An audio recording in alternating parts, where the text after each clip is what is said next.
Capítulo 6. Administración incaica. 1. La reciprocidad en el Imperio Inca.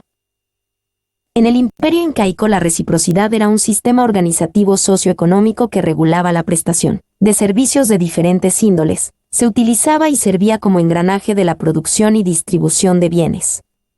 Se basaba en un ordenamiento de relaciones entre los miembros de la comunidad, en la cual no existía el uso de dinero. La reciprocidad actuó como eslabón entre los diversos modelos de organizaciones económicas presentes en el amplio territorio andino. Mediante este funcionó una economía sin el uso de la moneda.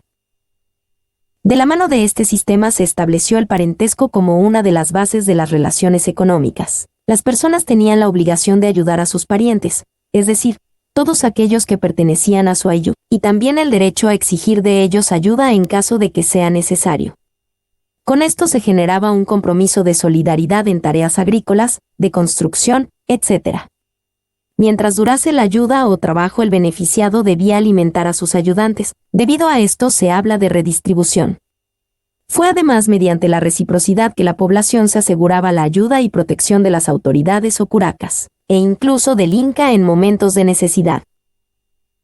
Cabe destacar además que, si el Inca deseaba agradar y congraciarse con sus vecinos, debía mostrarse generoso con ellos, es decir, darle mujeres, ropa, objetos preciosos, coca, entre otros. De cierta manera los incas estaban obligados a poseer una gran cantidad de suministros para realizar regalos. Era esencial para él contar con reservar para dar a cambio de los cuales recibiría la fuerza de trabajo indispensable. El arraigo de este concepto durante el Tahuantinsuyo fue tan grande que no lo veían como un intercambio de favores, sino como una responsabilidad con los miembros de su ayllu y en contadas ocasiones con ayllus vecinas. Al ser el ayllu la estructura básica económica, el Inca forzaba lazos con los curacas, dándoles en matrimonio a sus hijas o en algunos casos incluso casándose con las hijas de los curacas más importantes. En cierta medida el Zapa Inca estaba emparentado con todo su imperio, por lo cual se le consideraba como un curaca máximo. Esto último es señalado para entender la reciprocidad simétrica y la asimétrica. La primera se daba entre miembros de la misma ayllu con base en el concepto, hoy por ti, mañana por mí, es decir, una ayuda mutua en construcción de vivencias y el trabajo agrícola, mientras que la reciprocidad asimétrica se daba de los miembros de la ayllu con el Zapa Inca a cambio de la recaudación de excedentes, es decir, el Inca brindaba al curaca la seguridad externa y la asistencia en caso de desgracias, y el curaca le entregaba la ayuda de su ayllu para las labores de construcción de obras comunales, tales como puentes, caminos, etc. Debido a las enormes proporciones del Estado Inca, hacía falta lugares donde pudiesen congregarse los jefes étnicos vecinos a renovar sus alianzas de reciprocidad con el Zapa Inca, por lo que se construyeron grandes plazas en las ciudades para estos rituales. Sin duda la reciprocidad fue una de las bases fundamentales del desarrollo del Imperio Incaico, valor y responsabilidad que marcó una forma de relaciones muy pocas veces vista. 2. La redistribución del Imperio Inca. La redistribución suponía el reconocimiento, por parte de los campesinos, de los diferentes niveles de autoridad que existían en la sociedad. Los ayllus entregaban los tributos a los curacas, y los bienes tributados se acumulaban en depósitos reales que estaban en aldeas, caminos y ciudades. Cuando algunos pueblos del imperio no podían satisfacer sus necesidades básicas porque las regiones en las que vivían habían sido afectadas por malas cosechas u otras catástrofes, el Estado incaico redistribuía una parte de los alimentos, materias primas y productos manufacturados almacenados. También utilizaba los bienes acumulados para costear los gastos de las constantes expediciones militares, y para premiar los servicios realizados por algunos funcionarios, generalmente nobles. 3. Caminos del Inca, Capa N. Los incas se destacaron por sus obras de ingeniería y sobre todo por la red caminera. Había dos caminos principales de norte a sur, uno a lo largo de la costa y otro que atraviesa las tierras altas. Estaban cruzados por caminos transversales y caminos secundarios que unían todas las aldeas y pueblos. La carretera principal partía de Tumbes, pasaba a Arequipa y a Chile. La vía de comunicación más larga partía desde Colombia. Seguía hasta Cusco, proseguía hasta Yavire, donde se bifurcaba en dos ramales que rodeaba el lago Titicaca. Seguía hacia el sureste hasta Tucumán, Argentina.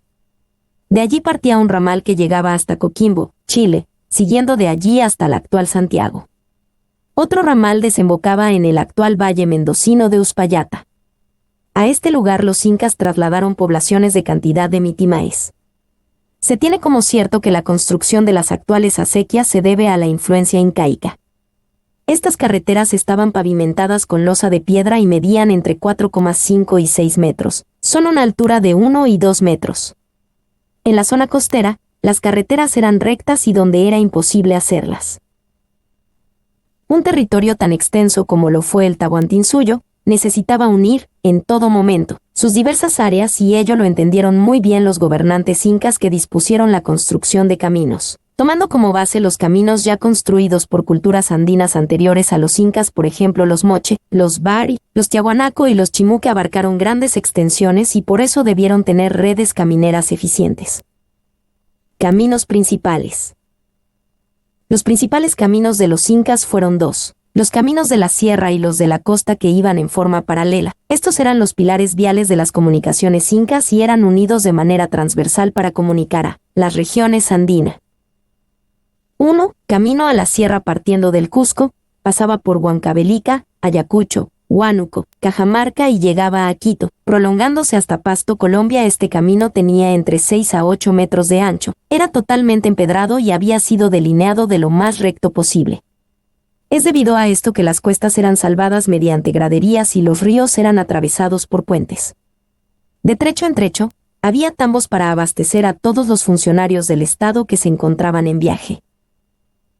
2. El camino de la costa también partía desde el Cusco y bajaba hacia la costa a la altura de Nazca, y de allí se prolongaba por el antiguo territorio de la cultura Paracas, Chincha, Pachacamac, Rímac, hasta Tumbes, llegando también a la ciudad de Quito.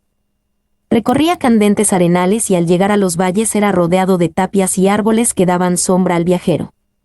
Acequias de agua fresca. Los caminos costeños eran marcados por palos de guarango. En estos caminos incas existía mucha información para el viajero, por ejemplo, indicaciones, distancia y direcciones, ubicaciones de posadas en los caminos, etc. Estos caminos fueron conservados por la población adyacente a la red vial inca. El curaca o jefe de Ayllu organizaba las labores de mantenimiento. Después de la conquista se dejó a libre albedrío de las poblaciones o Ayllus el mantenimiento vial inca. Los puentes. Diversos tipos de puentes permitían cruzar los ríos. En la sierra los había de troncos de árboles cuando las distancias no eran grandes, y los que se hicieron famosos por su ingenio fueron los que los españoles llamaron edecrisnejas. Estos puentes se apoyaban sobre dos grandes estribos de piedras con fuertes y sólidos cimientos, y entre cada estribo atravesaban 4 o 6 gruesas vigas que amarraban el puente colgante. Las maromas se tejían de ramas delgadas como mimbre, trenzando de 3 en 3 a otras más gruesas, e iban aumentando las ramas hasta alcanzar un diámetro de unos 50 centímetros. Una referencia de 1534 describe uno de dichos puentes como sigue: hay muy grandes y poderosos ríos sobre los cuales hay puentes hechos de gruesas cuerdas, y entre una y otra hay cuerdas delgadas y menudas. Y de estos puentes hay 2 por donde pasaban los señores y 2 por donde pasaba el común popular. Existen varios tipos de puentes en el Tahuantinsuyo. Puentes colgantes, utilizados cuando el río era ancho, consistía en gruesos cables de agave o maguey que se extendían de un lado a otro y que se encontraban atados a gruesas rocas, y como lechos utilizaron troncos, unidos fuertemente. Puentes de piedra. Eran construidos cuando el río era angosto, y solo bastaba con colocar una piedra gigantesca de una orilla a otra de tal manera que permitiera el tráfico de personas en su parte superior. Oroyas. Eran usados cuando los ríos eran anchos, donde era dificultoso el uso de puentes colgantes, en este caso con gruesos cables de maguey extendidos de una orilla a la otra, a través de la cual se deslizaba un recipiente a manera de canasta, donde se encontraba el viajante, que era al lado de una orilla por una tunruna dedicado a esa labor de transportador. También existían otro tipo de comunicación, el náutico, en el sur. En el desaguadero cerca del lago Titicaca, había un famoso puente que consistía en una hilera de balsas de totora acomodadas lado a lado con una gruesa capa de eneas añadidas y arregladas sobre las embarcaciones. Los españoles hicieron famosos sus relatos sobre los tambos o mesones situados cada cierto trecho a lo largo de las rutas. Es posible que los tambos existieran en tiempos anteriores en las rutas que conducían a los lugares de peregrinación para albergar a los romeros. Posiblemente también se usaron en época de Bari y Chimú. Los había de diversas categorías y dimensiones según su importancia. 4. El chasqui. Era el mensajero personal del Inca, que utilizaba un sistema de postas para entregar mensajes u objetos. Los chasquis eran jóvenes diestros y preparados físicamente desde temprana edad, y recorrían a través de un sistema de postas, tambos, los extensos caminos construidos por el Estado Inca, pues de ellos pudiera depender una orden de suspensión de una acción bélica a tiempo o llegaran los refuerzos a una batalla. Eran hijos de curacas, gente de confianza. Llevaba siempre un pututu, trompeta de caracol, para anunciar su llegada y alertar a su relevo. Por armas portaba una porra y una guaraca, un quipu, donde traía la información, un atado a la espalda, donde conducía objetos y encomiendas, una vara, y en la cabeza, un penacho de plumas blancas a modo de identificador visual. Dicen que un caracol de Colombia llegaba vivo al Inca, en el Cusco. Además, el chasqui se convirtió en el receptor del saber ancestral, recibido de parte de los amauta, sabios ancianos, para ser entregado a un nuevo relevo, y así transmitir los conocimientos en forma hermética, a fin de preservar los principios esenciales de la cultura andina ante el avasallamiento de la civilización occidental. Los españoles que invadieron el ya fraccionado territorio de los incas, desde 1532, quedaron tan impresionados con la eficiencia del sistema de chasquis que los corredores se mantuvieron en el Virreinato del Perú. Pedro Cieza de León, cronista español, habría escrito: también servían de espías al imperio a la nobleza para tener estrategias bélicas de batalla contra los otros pueblos y culturas de la América Latina en los tiempos precolombinos. Era tal la importancia que se le daba al servicio de correos que quienes iban a ser destinados para ser chasquis eran entrenados desde niños para que pudieran realizar su oficio a la perfección. Debían conocer perfectamente cada uno de los caminos y sus atajos y eran diestros nadadores. También eran capaces de realizar sus labores durante las noches si esto fuese necesario. 5. Los tambos. Eran los albergues y también funcionaban centros de acopio de alimentos, lana, leña u otros materiales básicos para la supervivencia.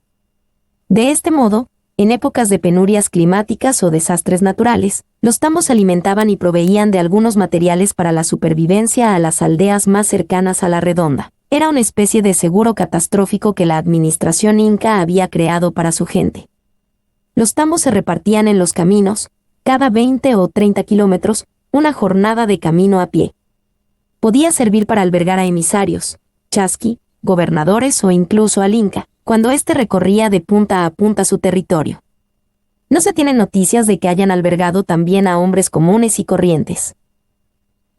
En el Imperio Inca, la agricultura era el objetivo principal a fin de asegurar el bienestar general de la población que nunca sufrió de penurias alimenticias. A distancias correspondientes a un día de viaje había otros albergues. Estos eran más sencillos, y en las ciudades, sobre el camino, se encontraban otros, grandes y elegantes. Eran los tambos reales, dotados de lujoso mobiliario en previsión de posibles visitas del emperador. Cada tambo estaba provisto de un almacén con alimentos y equipo necesario y era administrado por funcionarios de la localidad. Ubicación. El Imperio Inca estuvo comunicado por muchos caminos principales y secundarios, que unieron de manera eficaz los pueblos del antiguo Perú. El diseño de estos caminos, de más de 30,000 km, fue de gran calidad y profesionalismo, a pesar de las grandes dificultades geográficas. Cordillera de los Andes. El Cusco fue el centro de esta red vial y en él confluyeron la mayor parte de los caminos, pues la capital de los incas era el ombligo del mundo y todo debía partir y culminar en ella. Es aquí donde encontramos las posadas han sido utilizadas universalmente como lugares donde se ofrecía servicio temporal a los viajeros en las rutas comerciales o en los caminos de peregrinaje. En los Andes peruanos estos lugares se llamaban tambos y fueron las sociedades andinas las que los planificaron y edificaron de la manera más compleja y ordenada a diferencia de las sociedades de aquella época. 6. El ejército incaico. El ejército inca era el cuerpo militar que aseguró la expansión y consolidación del imperio incaico. Dicho ejército era multiétnico y estaba encargado de defender la soberanía de sus tierras, extenderlas y sofocar rebeliones. A menudo era también usado para intereses políticos como las ejecuciones o golpes de Estado. A medida que la soberanía inca crecía en tamaño y población, el ejército lo hacía de la misma forma. Las mayores concentraciones de guerreros incas en las épocas de esplendor del imperio llegaron a componer unos 200.000 soldados en un solo ejército, época de Huayna Cácac.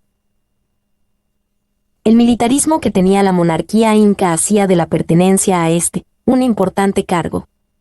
A los soldados se les brindaba alimentación, vestimenta y una ayuda estatal en reemplazos para su familia en lo que respectaba a la actividad agraria que el elevado debería estar cumpliendo, de tal manera que ser guerrero permanente no era un mal cargo y hasta inclusive ocupaba su propio espacio en la pirámide político-social. Cuando volvían de una campaña exitosa a Cusco, niños y mujeres los recibían como héroes y se hacía una ceremonia en honor a ellos.